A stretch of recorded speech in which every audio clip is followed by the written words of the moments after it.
सुमेरा और अभिषेक, आपका बहुत बहुत शुक्रिया। दरअसल पुतिन के एक्शन के सामने अब बाइडेन का रिएक्शन सुस्त नजर आ रहा है। तमाम धमकियों के बावजूद रशिया ने यूक्रेन को लेकर जो फैसला लिया है उससे पुतिन का हौसला काफी बड़ा है। ये रिपोर्ट देखिए।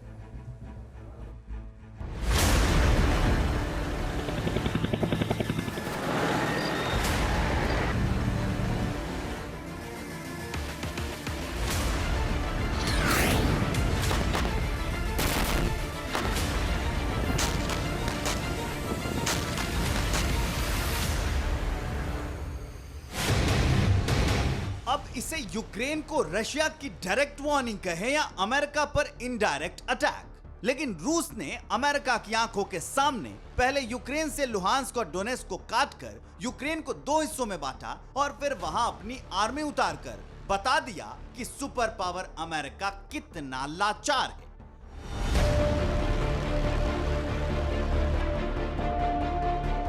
फॉरेन मिशन पर सेना भेजने के फैसले के बाद रूस की सेना यूक्रेन की ओर लगातार कूच कर रही है। डोनबास में रशियन टैंक गश्त लगा रहे हैं और रूस समर्थित अलगाववादी अब यूक्रेन आर्मी से सीधा मोर्चा ले रहे हैं, जिसकी तस्दीक ये तस्वीर कर रही है।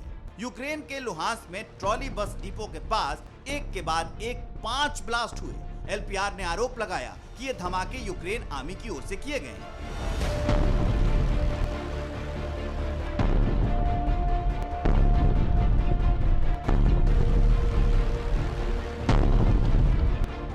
वहीं रूस समर्थक डोनेस्क में भी टेलीविजन सेंटर के पास जोरदार धमाका हुआ।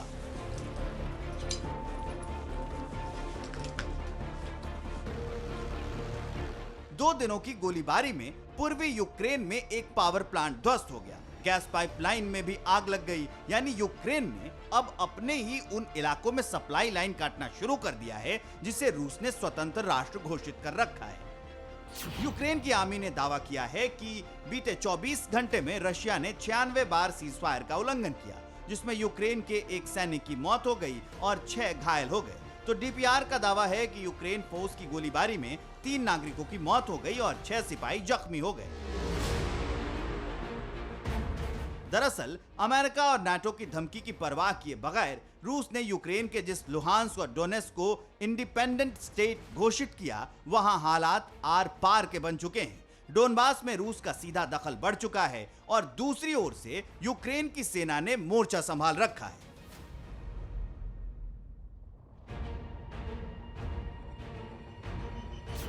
कल रात रूसी संसद से देश के बाहर मिलिट्री एक्शन की मंजूरी मिलने के बाद पूर्वी यूक्रेन की ओर रशियन मूवमेंट तेज हो गया।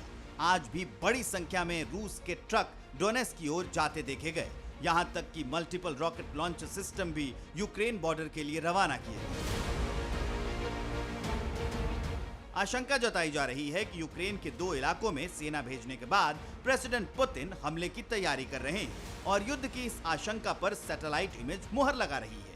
सैटेलाइट तस्वीर में पूर्वी यूक्रेन में रशियन आर्मी की तेज हलचल देखी जा रही है।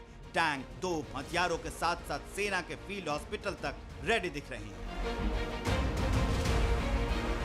हालांकि पुतिन बार बार कह रहे हैं कि रूस का यह सख्त कदम पूर्वी यूक्रेन में शांति बहाली को लेकर है, लेकिन ये तस्वीरें यूक्रेन के लिए फिक्र बढ़ाने वाली है, क्योंकि यूक्रेन के साथ मजबूती से खड़े होने का दावा करने वाला अमेरिका इस वॉर में लाचार साबित हो रहा है। रूस पर इकोनॉमिक बैन से भी अमेरिका की बौखलाहट को समझा जा सकता है और अब अमेरिका के पूर्व राष्ट्रपति ट्रंप ने पुतिन को जीनियस बताकर बाइडेन की बादशाहत पर सवाल उठा दिए हैं।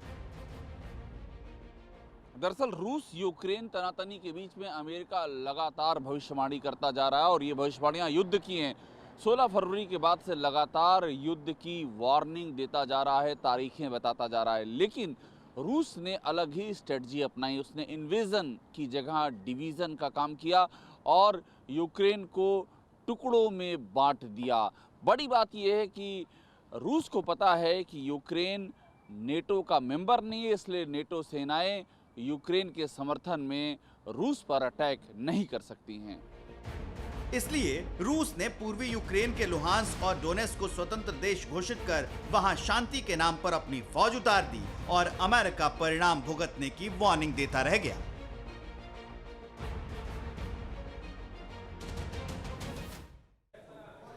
अड़ी सोमवार से शुक्रवार शाम 6 बजे सिर्फ TV9 भारतवर्ष पर।